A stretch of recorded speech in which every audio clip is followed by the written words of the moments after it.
எண் எண் மக்கள் பயணம் சென்னையில் வந்து இப்போ பொதுக்கூட்டமாக நிறைவேற்றிருக்கு. சென்னையில் பாஜகவோட வளர்ச்சி எப்படி இருக்குது? வணக்கம். என்னுடைய பேர் சர்க்குரு செந்தில்குமார். அம்பத்தூர் வடகிழக்கு மண்டல தலைவராக இருக்கேன். சார், சென்னைன்ட்டு கிடையாது, தமிழ்நாடு ஃபுல்லாக வந்து இன்றைக்கி எண் மக்கள். சென்னை தமிழ்நாடு கிடையாது, டெல்லி வரைக்கும் எண் மக்கள், இந்தியா ஃபுல்லாக எண் மக்கள்ங்கிற அந்த யாத்திரை வந்து மிகப்பெரிய தாக்கத்தை ஏற்படுத்தியிருக்கு. அது கிராமத்தில் உள்ள மக்கள்கிட்டயே பயங்கரமாக தாக்கத்தை எடுத்திருக்குன்னா சென்னையில் வந்து, அதாவது சென்னையில் என்னென்னா மக்களுக்கு, சென்னை மக்களுக்கு ஒரு மிகப்பெரிய ஏமாற்றம் என்னென்னா, அந்தந்த மண்டலத்தில் அவங்கவுங்க எதிர்பார்த்தாங்க எண் மக்கள் யாத்திரை வந்து வரணுன்ட்டு.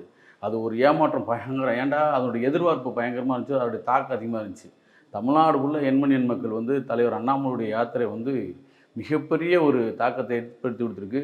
கீழ்த்தர மக்களுக்கு ஒரு மிகப்பெரிய நம்பிக்கையை கொடுத்துருக்கு.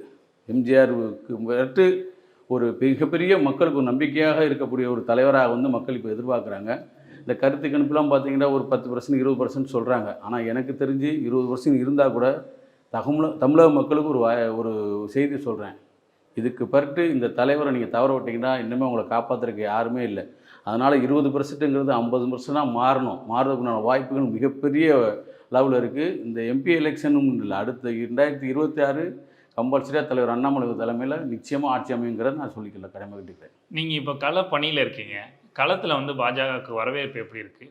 மாற்றுக் கட்சியினர் எப்படி பார்க்குறாங்க? அதுக்கு தான் சரியான கேள்வி கேட்டிருக்கீங்க. நான் இப்போ வந்திருக்கிறது கமலாயம். எதுக்குண்டா, ஏடிஎம்கே என் மண்டலத்தில் ஏடிஎம்கேல வட்ட துணைச் செயலாளர், கரண்ட் வட்ட துணைச் செயலாளர் அவர் கூட சேர்ந்து ஒரு 25 பேர் கட்சியில் சேர்றாங்க.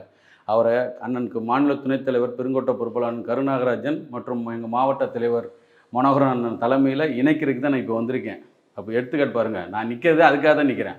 அந்தளவுக்கு மாற்றுக் கட்சிக்காரர்கள், ஈவன் டிஎம்கே என்ன செஞ்சால் ஓட்டே நாங்கள் மோடி சாருக்கு தான் போடுவோம், மோடிக்கு தான் போடுவோம், அந்தளவுக்கு செய்கிறாரு அப்படின்னு சொல்லிட்டு, அதாவது மாற்றுக் கட்சி அத்தனை பேர் விரும்புகிற ஒரே தலைவர் மோடிஜி, அண்ணாமலைஜி. அமைச்சர் பிடிஆர் பழனிவேல் தியாகராஜனை துறை மாற்றினதுக்கு வந்து அவர் சிறப்பாக செயல்பட்டது தான் காரணம். அதனால தான் அவர் வந்து நிதித்துறையிலேருந்து தகவல் தொழில்நுட்பத்துறைக்கு மாற்றணும்னு சொல்லி ஸ்டாலின் சொல்கிறாரு. இதை எப்படி பார்க்குறீங்க?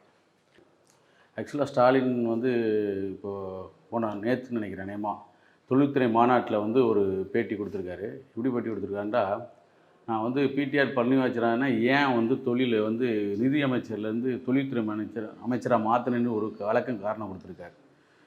அதாவது நிதித்துறையில் வந்து பெரிய மாற்றத்தை கொண்டு வந்துட்டார். அதே மாற்றம் வந்து தொழில்துறை வேணும்னு சொல்லி ஒரு பொய்யான தகவல் சொல்லியிருக்காரு. அவருக்கு கொடுத்த வருஷமே ஒரு வருஷம்தான் நிதித்துறையில். இந்த ஒரு வருஷத்தில் அவர் எப்படி மாற்றத்தை கொண்டு வந்துட்டார், இதை கண்டுபிடிச்சிட்டாரு ஸ்டாலின். இப்போ தொழில்துறைக்கு மாற்றினார். அதெல்லாம் காரணம் கிடையாது. அவர் படித்தவர், இவங்க பண்ணுற அட்டுழியத்தெல்லாம் தெரியாமல் கண்டுக்க முடியாமல் பொறுக்காமல் ஒரு பேட்டி கொடுக்குறாரு. அவங்க தாத்தா 60 ஆண்டுகளில் சம்பாதிச்சதை பேரனும் ஸ்டாலினுடைய மருமையனும் 6 மாதத்தில் சம்பாதிச்சிட்டாங்க, 30,000 கோடி சம்பாதிச்சிட்டாங்கிற ஒரு வாய்ஸ் குரல் கொடுத்ததுனால இதை மாற்றிட்டார். அந்த ஸ்டேஜில் பிடிஆர் பழனிவேலுடைய முகத்தை பார்க்க முடியல ஸ்டாலினுக்கு. அவரை சமாதானப்படுத்துறதுக்காக நான் வந்து இதுக்காக மாற்றினேன், அதுக்காக மாற்றினேன்னு சொல்லுவேன். ஒரு வருஷத்தில் நிதித்துறையில் எவ்வளோ பெரிய சாதனை ஒன்றும் பண்ணலை. காரணத்தை அப்படி சொல்லி அவர் சமாளிக்கிறதுக்காக அந்த விஷயத்தை சொல்லி தான். நன்றி சார். நன்றி, வணக்கம்.